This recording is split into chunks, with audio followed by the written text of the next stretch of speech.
Welcome to SportsBeat KC, the Kansas City Star Sports podcast and YouTube program. Thanks for joining us. We are talking Chiefs today after their 17-10 victory over the LA Chargers with beat writer Jesse Newell and columnists Vahe, Gregorian, and Sam McDowell. It occurs to me, guys, that the last time there was a Chiefs victory while the Royals were preparing to play in the postseason was in 2015. I don't know if there was a Chiefs victory, but the Chiefs were playing in 2015, and the Royals were prepared to meet the who were they going to play? The Houston Astros, right, in the ALDS. The reason I bring this up is we're recording this on Tuesday about an hour before first pitch for the wild card series between the Royals and the Baltimore Orioles. So by the time you hear this, you'll either be in a happy mood for the Royals or maybe a go get 'em in game 2 mood for the Royals. But let's start there for a second. Vahe, it seems to me that the Kansas City sports world has changed in that last decade when we were thinking about the Chiefs and the Royals at the same time this late into the year. Well, you're sure right, Blair. And this is I'm reminded of a conversation we had recently that at that point, you look at this, the Chiefs were in a streak of being 10-13 from the loss to the Colts in the playoffs to the 1-5 start in 2015. And to a point you made to me, you had to wonder what Andy Reid's future was at that point. And now, obviously, the Chiefs have played in 4 Super Bowls in 5 seasons, and they're hoping to become the first team to win 3 Super Bowls in a row. Right now, when you've got that air of anticipation, at least as we speak right at this moment, about the Royals too. So it's a pretty nice juncture in Kansas City sports history, and reminds me of something else I learned from you, which is that 2015 was the only calendar year in which both franchises went to the same postseason. At 4-0, I think we can feel like the Chiefs are headed to the postseason, but a lot of season left. Well, especially after beating what we all think is their top division rival on the road on Sunday, going out to LA and beating the Chargers 17-10. The victory, of course, to make the Chiefs 4-0 was the biggest piece of news that came out of that game. The other big piece was the injury to wide receiver Rashee Rice. And I think we've discussed that, or at least I saw a comment on one of the social media outlets that if the Chiefs hadn't had the success that they've had over the last few years, we might be shaking our head and remembering that was a very pre-Mahomes Chiefs-like injury that felled Rashee Rice, hitting his knee on the helmet of Patrick Mahomes while trying to make a tackle after a Mahomes interception. But as of this moment, again, Tuesday, early afternoon, Jesse, there's still a little bit of information out there about Rashee Rice's injury. At least we're not 100% sure what the extent of the injury. Yeah, at this point, no news is good news. It means that they're not confirming that it's a torn ACL, which is obviously would cost Rashee Rice his entire season. So I think there still remains hope out there that potentially you keep looking at these scans and you find something different than what the initial prognosis was. So I'm sure the Chiefs are crossing their fingers here, but I can kick it to Sam here. Without him, even if it's an extended amount of time, let's say it's, season is still something that could very much happen, but at least you would think a month and a half to 2 months without him. Where do the Chiefs turn? Do they go to their own roster? It's sort of a tricky situation because the Chiefs, you sort of need a guy to come back and have familiarity with the offense to step right in, to have familiarity with Pat Mahomes, who loves to have guys kind of do different things as part of their routes. But I don't know who that person is anymore. They basically have brought back every guy that left the roster and came back and has some juice left. So I'm kind of interested to hear what Sam thinks about what the Chiefs should do moving forward at the receiver, or if they just kind of roll with what they got.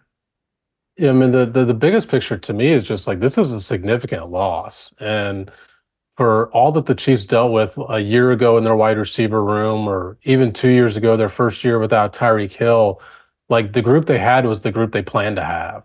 And this is the first time that they've lost such a significant piece of their offense that this wasn't what they were planning on. I mean, their revitalization of their passing game and throwing short was originally built around Travis Kelce. It's since been built around Rashee Rice. I mean, he not only led the league in receptions, but he led the league in yards after the catch too. And that's what the Chiefs offense has become is, okay, you can't get the yards before the catch in the air. You're going to have to get them after the catch. And Rashee Rice is the prototypical receiver that you need to facilitate that game plan. And so there's no doubt that the Chiefs are in, to me, a worse spot than they were a year ago when all we talked about was their wide receivers, and worse than 2 years ago when all we talked about was what are they going to do without Tyreek Hill. This is a loss unlike what they've had. And so, yeah, I mean, I think absolutely they should make calls. But look, I mean, we're 4 weeks into an NFL season.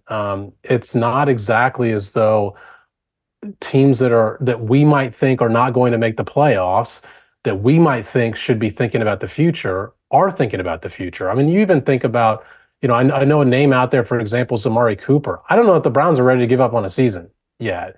I think that their GM and head coach have to be thinking, are we going to get fired at the end of the season? And if you're thinking about whether or not you need to save your job, I don't know that you're thinking about the future and contemplating what you need to do for the future in that scenario.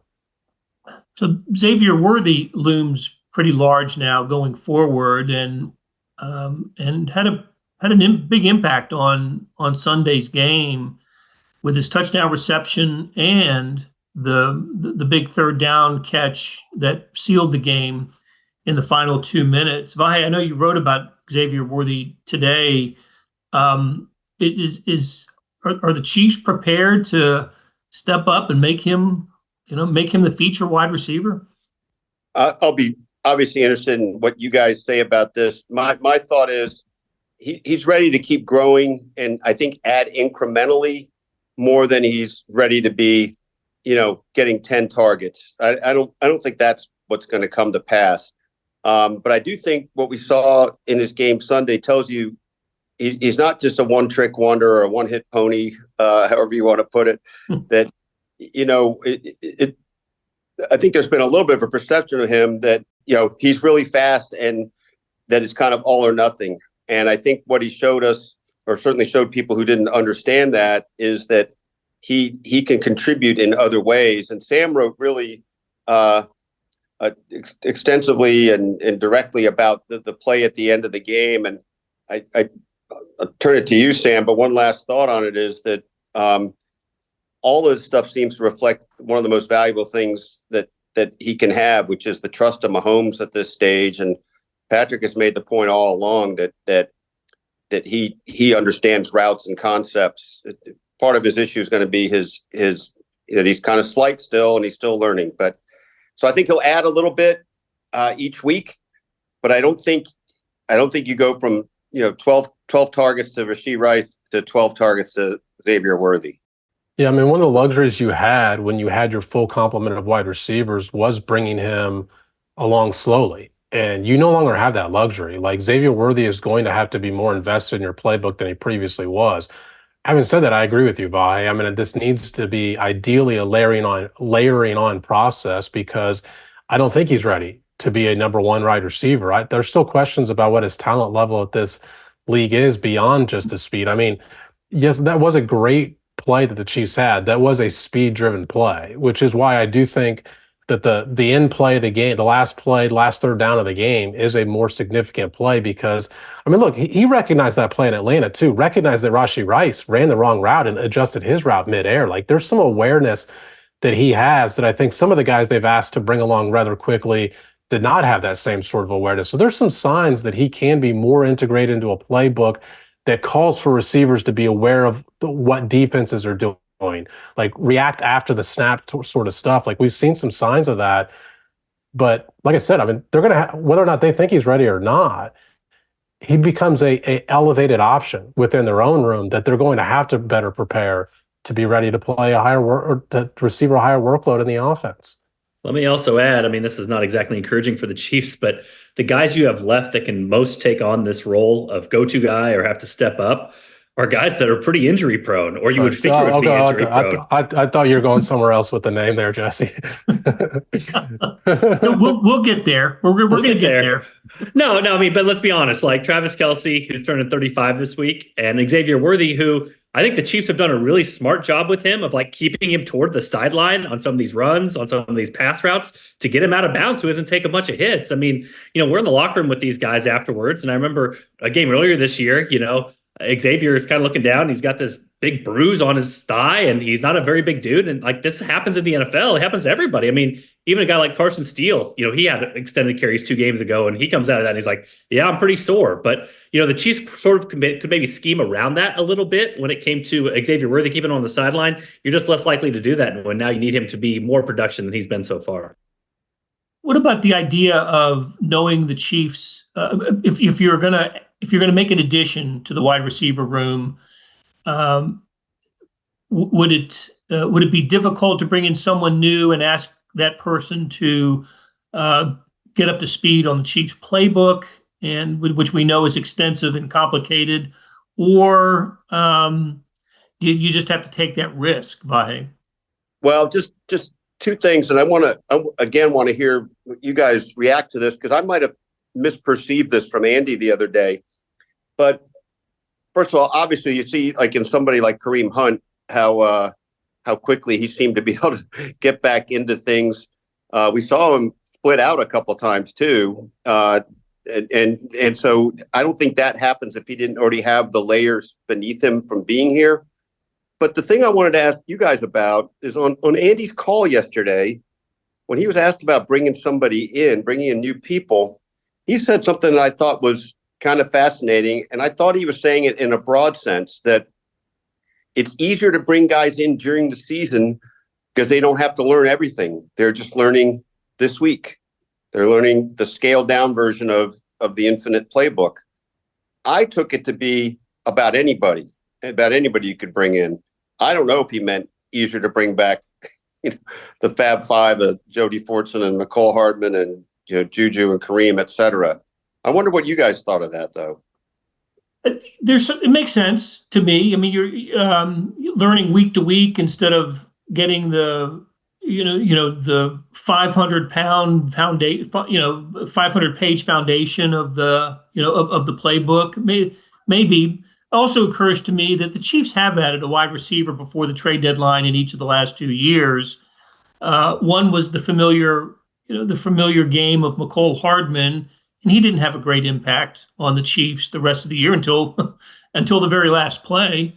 The one before that, the previous year, was Kadarius Toney, and had a couple of plays in the 2022 season. Had also the big Super Bowl moment. So maybe that's what we should be looking toward. The Chiefs will sign somebody the next couple of weeks, and they lay low and don't make an impression. And then when the Super Bowl rolls around, they contribute a monster play, and we all say, what a great move, what foresight by the Chiefs to sign this guy. But let's go back to the candidates. They're not going to add anybody this week, and if they did, they wouldn't be up to speed. So we're looking at Juju Smith-Schuster and Justin Watson and Sky Moore and Hardman and maybe someone off the practice squad. Is there an obvious practice squad candidate, Jesse? No, probably not. I just think, you guys can roast me. You're going to. It's fine. They got to get Sky Moore an easy reception and see what they got in him. This is it. You know what I mean? Like, you mean easier, because they got him an easy reception. Easier, less pressure than a third down, a major one. He's the second most talented receiver they have left outside of Xavier Worthy. He hasn't shown it. He's let him down in big situations. He's not done it so far. He obviously was, meant to have a wide receiver 5 role on this year's team. And that's what they thought about him. But like, if you're just looking around all these things that we're talking about, which is like, who can come in, who can understand the playbook, who can understand what Mahomes wants, who's been around the system, and who has some talent, some giddy and some youth left.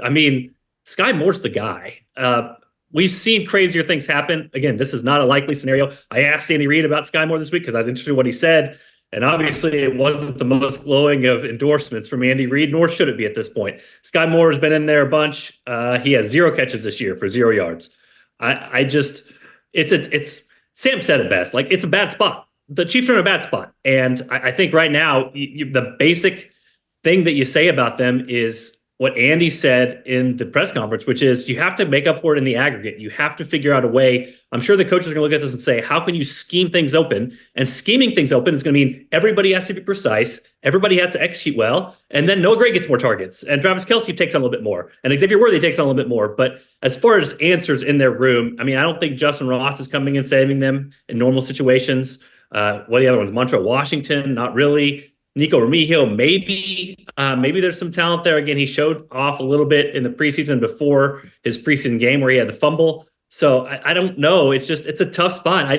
If you're going to get somebody, you probably want to bring him in pretty quickly so they can get up to speed with the playbook. But like I said, the easiest solution right now is probably somebody that you know and that's been around. And Sky Moore is a 2nd-round pick. And it's not ideal. It's not what you want. But at some point, he's going to have to show the Chiefs that he's needs to be kept on this roster. And for what we've seen from him, route running and having some speed and having some ability to go over the middle and take a hit and have concentration and block a little bit, it's a big week for him. And if I were the Chiefs, I would at least try one more time to get him something easy early to get his confidence going, because I'm looking up and down this roster and I don't see many guys left that have a bunch of juice. Blair, I think that the headline on this needs to be Sky Moore's the guy. In quotes from Jesse. Jesse, you and Sam might not remember this, but Blair and I are old enough to remember a guy named Lee Ilya having this rant about the Cubs fans letting them down, for lack of a better term, and talking about how they're improved in multiple ways. Sure, it doesn't show because we're 5-19, and I feel like that about Sky Moore. I get what you're saying about all his obvious skills and talent that he does have, and that this cannot seem to convert it into a game. It's a little befuddling, to be honest. I actually don't agree with you that if not now, when, right? And I do agree with that. I mean, it's almost like if he can't step up here, Sam, real quick, if he can't step up here, then he really shouldn't be on the roster. You know what I mean? Like they should make a decision on him next year and just either trade him for something or get rid of him. But like if he can't step up in this moment with the opportunity he has and the talent that he has, then they probably should move on from him next year, and that decision probably will get made. Yeah, I mean, the Chiefs made this decision on who they think is next best to step up. They kept Sky Moore on the initial 53. Nico Remigio's on the practice squad. Justin Ross is on the practice squad. Montrell Washington's on the practice squad. Cornell Powell got cut. Like, they've already rated Sky Moore ahead of their practice squad options. I mean, plus we know that Brett Veach, the one, thing that he has a difficult time moving off of is his pre-draft evaluation of players. There's a reason they took Sky Moore in the 2nd round. There's a reason they had a 2nd round grade on Sky Moore. Like, that talent is in there somewhere. And the Chiefs are going to be the last ones to give up on it. And why give up before you have fully invested to see what's there? And like Jesse said, I mean, this is about your options. This isn't about finding a good option. This is about finding your best option. And like I said, the Chiefs have already rated that Sky Moore is their best option in this scenario. He has to play. And part of his issue is that he has in the past, I mean, we saw the punt return snowball. Like, the pressure has gotten to Sky Moore. And so part of their coaching this week needs to be somehow relieving the pressure off of him. And Jesse talked about easy passes. I mean, a reverse could be a potential. Like, get the ball in his hands in a different way. I think that's why they put him on kickoff returns. The kick return has now changed to where they cannot be barreling down on you when you catch the ball. Like, there is less of a consequence for dropping a kick return than there was the punt return back in the day. I think they've tried to slowly integrate him. The teams aren't kicking it to him.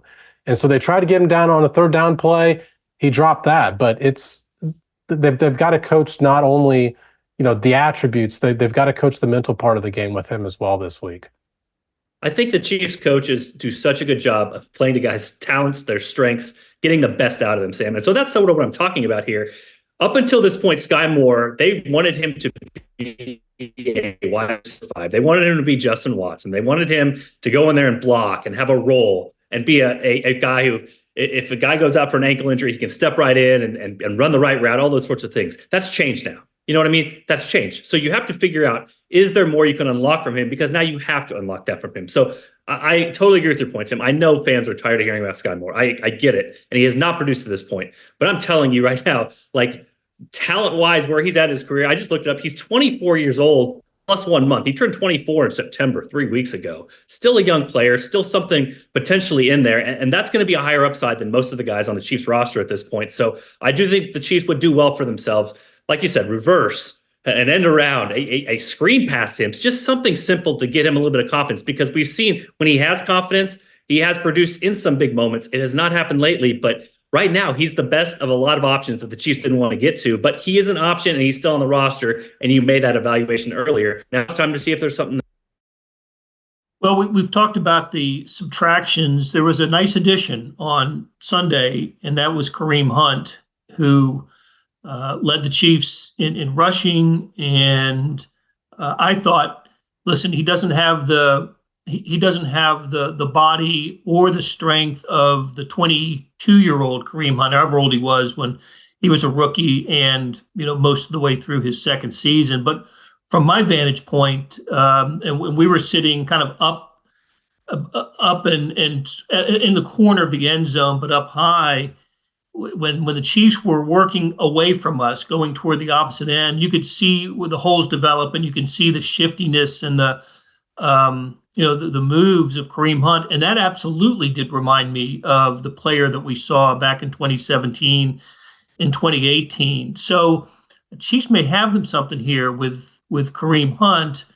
I know that Andy Reid said earlier this week that Carson Steele did not fumble his way out of snaps, but I'm here to tell you, Kareem Hunt is the better option, and I'd be surprised if he was not the leading ball carrier for the Chiefs going forward until Isaiah Pacheco returns. Vahe, you were there. What was your impression of Kareem? Well, it's funny you spoke about that vantage point we had for our listeners. The press box at SoFi is at an angle that's in one of the end zones. So we had the benefit of seeing his first few runs, how the blocking unfolded. And you could see just from that, the burst, that how we found those kind of funnels and holes. His first run was 9 yards. And I remember thinking that looks different than I thought he would have in him. And he kind of kept looking that way the whole game. In a way, this is just a quirky stat, but I found it interesting. We've been wondering if he's can go back in the time machine at all, or what he's got left. His stats in this game were, at least as a rusher, were almost precisely what they were in his last game with the Chiefs. He had 14 for 69 in this game, 14 for 70 in that game. The 54-51 loss to the Rams in Los Angeles also. So there are, I think, aspects of him that look like they can wake up the echoes a little. And Sam, I think you felt surprised too, but I don't know. Did you get what you thought you'd see? No, I mean, he has a lot more burst than he showed on tape the past 2 years in Cleveland, and it showed up in the numbers as well. I mean, Next Gen Stats keeps track of how frequently you top 15 miles per hour on every run. And a year ago in Cleveland, in 130-something carries, he topped 15 miles an hour 4 times. On Sunday in LA, in 9 carries, he topped it, or 12 carries, he topped it twice. So already half as many times he reached 15 miles an hour that he did a year ago. And my big concern on them relying on Kareem Hunt was how much he had left, because all the underlying data shows he was the worst running back in the league last year. And that's not just the yards per carry, it's the yards that were available to him and how much he was able to generate. And I think a lot of it is because, I mean, he revealed to us during the press conference when he spoke to us last week that we knew he had sports hernia surgery in the off season, but he said he was dealing with it all year long. And to me, the Browns based on this, the Browns should have considered shutting him down, because the one thing Kareem Hunt we knew he would have was the toughness, the willingness to fight through tackles and to get extra yards. what I didn't anticipate he'd have is, I agree with you. He had some burst left. And if he does have some burst left, I also agree with Blair. I mean, Carson Steele is a secondary option. He's not a primary option for the Chiefs. He's there because of the injury to Isaiah Pacheco. Kareem Hunt played like a guy who's ready to be a primary option for him. I wonder if the Browns rode him as much as they did because they were a playoff team last year. It was a competitive team, and he's a free agent. I mean, it's the nature of the NFL, right? I mean, it's like, well, we're not going to use this guy next year, so let's get all we can out of him now. One other quick thing about him, and we saw it a little bit Sunday, but I think there's more there as we start looking at how they're going to make up for Rashee Rice. There's certainly room for more running back involvement in the pass game, and he has shown himself to be capable of special stuff in that role. And I find that intriguing. And I think there's going to be some significant level of doing this by committee. I think he's part of that committee, quite possibly anyway. Caught a shovel pass, right? Turned it into like a 10-yard gain or something. Looked very much like the Chiefs' offense in Mahomes' first season on that play. So, well, once again, we save the stronger part of the ball for the very end of the show. Defense played really well against the Chargers, and once again, Chiefs win the game because of the defense. Spotted the Chargers a 10-0 lead, and after the second possession, the Chargers did not score again. Chris Jones was especially disruptive with 2 sacks. I thought he played his best game of the year. I thought Jalen Watson, the cornerback, played exceptionally well. Very good game all around by the defense. Drew Tranquill had 10 tackles playing against his former team. Are we to the point now, Sam, where we need to think about this as a defensive first team, and whatever Mahomes and the offense can get them, that Chiefs defense will find a way to keep it under that? Well, I think if we get fully to that point, the Chiefs are in trouble. I mean, this is still Patrick Mahomes' team, but it's no different than last year. We saw this team win multiple games last year on the backs of their defense. But I mean, look, Chris Jones is having a defensive player of the year type of season right now. I mean, he's got to be, top 5 in that category. The way he influenced the Chargers game was remarkable. And look, it should have been a game where he ate. I mean, they were missing both their tackles in that game. Like, this should have been a game where the defensive line dominated. But we've seen that happen before, where they've had to use extra blitzes and that sort of thing, create pressure. Chris Jones tore up the 4th down play, which was the play of the game. He tore up a 3rd and 1 earlier in the game. He had 2 other sacks on different plays of the game. I mean, the guy's just been a monster after signing this mega extension that, let's face it, was not the way that the Chiefs have operated business in the Patrick Mahomes era. They've moved on from these stars, and I've questioned, putting that type of money into a guy who's 30, going to be 31, going to be 32, still playing on that sort of money and that sort of cap hit. But I don't know where they are without Chris Jones right now. I don't think they win the Bengals game without Chris Jones, and I don't think they win Sunday in LA without Chris Jones either. He's produced. We shouldn't overlook that. He has produced after this contract, and there were questions about whether he would do that once he got the big paycheck. So kudos to him. Again, we'll see how this ages still 3 years, in the time that he has his extension. But give all the props in the world to him right now, because he's keeping this thing afloat, and he's keeping this thing afloat with some other question marks on the back end of the Chiefs defense that have popped up here from time to time as well. Their coverage, especially at the middle level, the linebacker level, has not been that good this year, but they've managed to get away with it because of their pass rush. A big reason for that is Chris Jones.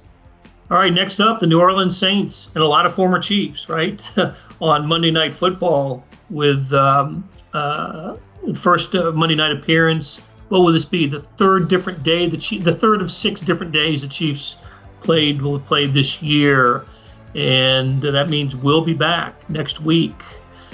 Tuesday or Wednesday, don't know yet, but we'll be back next week. Thanks so much for listening. Thanks to Monty Davis and Randy Mason for producing this show. Tip of the cap to Jesse Newell, Sam McDowell, and Vahe Gregorian for sharing their insights. And we will be back soon with another SportsBeat KC, where we talk sports in and around Kansas City.